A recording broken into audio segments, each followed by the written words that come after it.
Welcome to Kommasani presence. నా పేరు రాధిక. ఈరోజు చికెన్ మసాలా గ్రేవీ కర్రీని చూపించబోతున్నాను.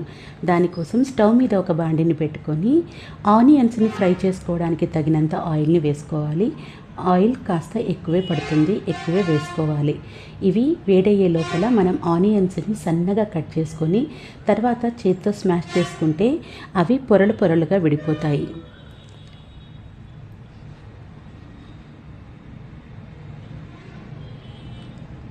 ఇలా తయారు చేసుకున్నటువంటి ఆనియన్స్ని ఆయిల్ హీట్ ఎక్కగానే బాండీలో వేసేయాలి.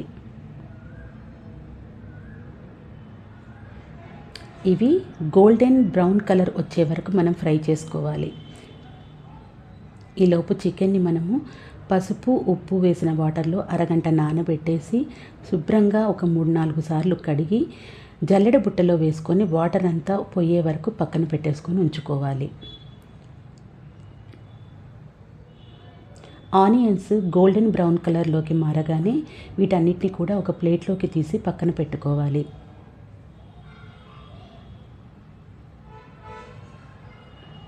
తర్వాత ఆయిల్ ఎక్కువ అవుతుంది అనుకుంటే కాస్తంత తీసేయండి, సరిపోతుంది అంటే అలాగే ఉంచుకొని ఒక చెక్క, 2 లవంగం, 1 యాలుక్కాయ వేసి తర్వాత మనం శుభ్రపరుచుకున్నటువంటి చికెన్ని వేసుకోవాలి.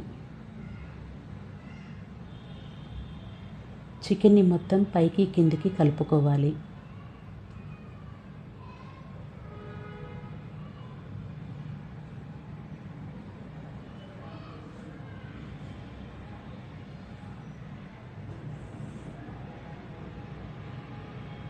తర్వాత కాస్తంత పసుపు, అల్లం వెల్లుల్లి పేస్ట్ 1 టేబుల్ స్పూన్ వేసుకొని ఇది కూడా మొత్తం కలుపుకోవాలి. ఈ ప్రాసెస్ అంతా కూడా మీడియం ఫ్లేమ్లో జరగాలి.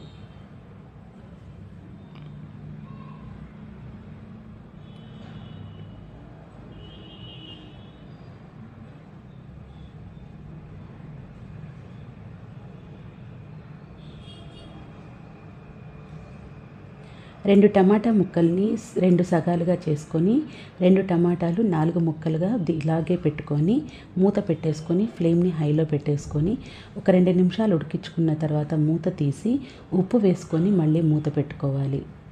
ఈలోపు మనం ఫ్రై చేసుకున్నటువంటి ఫ్రైడ్ ఆనియన్ని ఇలా చేత్తోనే స్మాష్ చేసుకోవాలి. ఈజీగా క్రష్ అయిపోతాయి. ఇప్పుడు మనం స్మాష్ చేసినటువంటి ఆనియన్స్ పౌడర్ని కర్రీలోకి వేసుకోవాలి.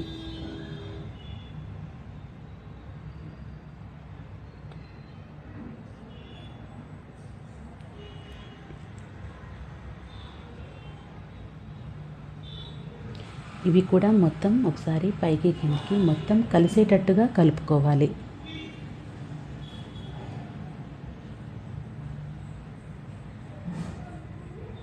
మూత పెట్టకుండా ఫ్లేమ్ని హైలో పెట్టి ఇలా వాటర్ అంతా బయటకు వచ్చే వరకు మనం కుక్ చేసుకుంటూ ఉండాలి. మధ్య మధ్యలో కలుపుకుంటూ ఉండాలి.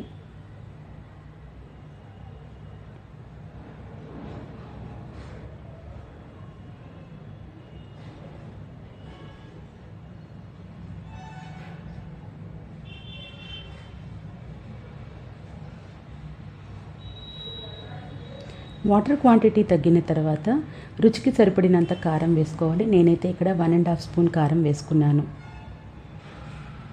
కారం వేసుకున్న తర్వాత కూడా మళ్ళీ మరొకసారి కలుపుకోవాలి.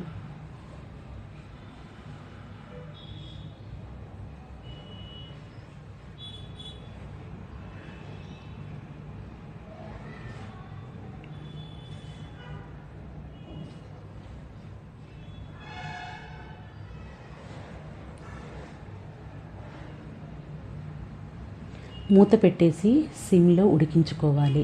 మూత తీసి చూస్తే కాస్తంత ఆయిల్ సపరేట్ అయిపోయింది. ఇప్పుడు మనం దీంట్లోకి సన్నగా కట్ చేసుకున్నటువంటి పచ్చిమిర్చిని వేసుకోవాలి.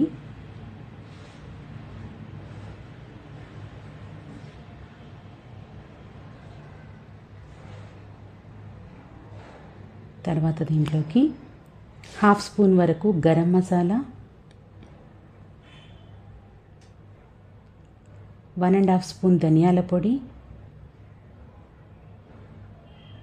1 స్పూన్ చికెన్ మసాలా ఇవి వేసుకొని మరొకసారి మొత్తం కలుపుకోవాలి.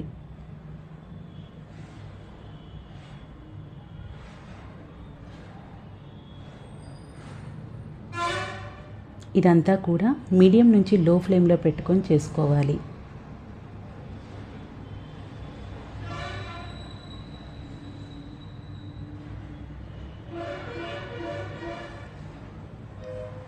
తర్వాత కాస్తంత పెరుగును కూడా యాడ్ చేసుకోవాలి.